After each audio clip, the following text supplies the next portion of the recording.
7 కషాయాలు. ఈ 3 ఆకుల కషాయాలు క్యాన్సర్కి సంబంధించినటివి. రణపాల, కొత్తిమీర, అరటిబోద మన కిడ్నీకి సంబంధించిన ప్రాబ్లమ్స్ని అంటే గౌట్ కానీ, కిడ్నీ స్టోన్స్ కానీ, డయాలిసిస్, క్రియాటినిన్ పెరగటం అలాంటి దానికి. అలాగే హృదయ సంబంధానికి సంబంధించినంత వరకు జముడు కషాయం, కొన్ని జ్యూసెస్ కూడాను తాగమని చెప్తూ ఉంటాను. ఎస్పెషలీ హార్ట్ ప్రాబ్లమ్స్ ఉన్న వాళ్ళకి బూడిద గుమ్మడికాయ, దోసకాయ మరియు సొరకాయ, అంటే కుకుర్బిటేసి అంటారు, అంటే తీగ జాతి కూరగాయలు, ఆ కషాయాలు కానీ ఆకులు కూడా చాలా మంచివి.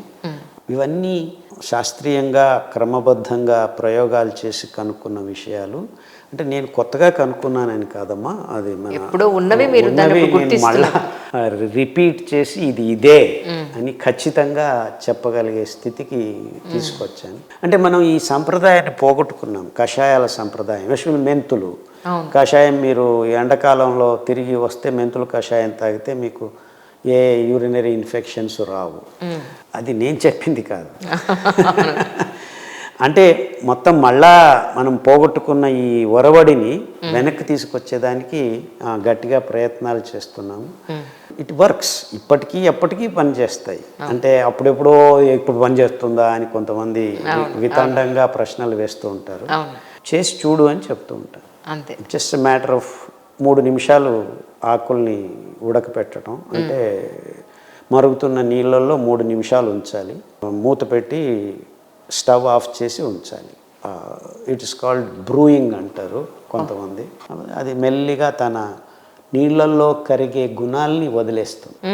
సో మీరు ఆకు అవసరం లేదు, just water soluble content is very good for your health. అంతెందుకు మీ రక్తాన్ని తేలిక చేస్తుంది, పొలచన చేస్తుంది. మందమైపోయింది మీరు వరి బియ్యము, చక్కెర ఇవన్నీ. ఆ మందమైన రక్తాన్ని మొదటిగా ఫస్ట్ ఎఫెక్ట్ ఏమిటి కషాయాలదంటే, ఏ ఆకు కషాయమైనా మీ రక్తాన్ని పొలచగా చేస్తుంది టు స్టార్ట్ విత్. ఎప్పుడైతే రక్తం పొలచవుతుందో మీ శ్వాసకోశాలు, హృదయం సరిగ్గా పనిచేసేదానికి అనువు. ఎంత అద్భుతం కదా. పైసా ఖర్చు లేదు, దారి మీద వెళ్తున్నారు, తమలపాకు కనిపిస్తుంది, అద్భుతం. అది తమలపాకు కషాయం. తులసి ఆకు, రావి ఆకు, మర్రి ఆకు, వాము ఆకుతో కూడా కషాయం చేస్తారేమో కదా. వాము ఆకు, అతిబల ఆకు. సో ఇవన్నీ కూడా వేడి నీళ్ళ మీద ఆకులు వేసి కాసేపు ఉంచితే 3 నిమిషాలు అంతే, ఎక్కువ అవసరం లేదు. అంటే చాలా మంది కషాయం అంటే దాన్ని వాసన కూడా చూస్తే కింద పడిపోతాం. ఘాటుగా అలాంటివి అవసరం లేదు. చాలా మైల్డ్గా అమ్మ, very mild and very beautiful. అంటే చాలా ప్లెజెంట్గా ఉంటుంది కషాయాలు తాగుతుంది. అండ్ ఒక రకమైన ఉత్తేజనం అవుతుంది. సో అందరూ కాఫీలు, టీలు ఎందుకు తాగుతారో నాకు అర్థం కాదు. అది అడిక్షన్ అవుతుంది. You are addicted. కెఫీన్ టీలోనూ ఉంది, కాఫీలోనూ ఉంది కెఫీన్ అని. ఎలాగైతే సిగరెట్లో నికోటిన్ అని ఉంది.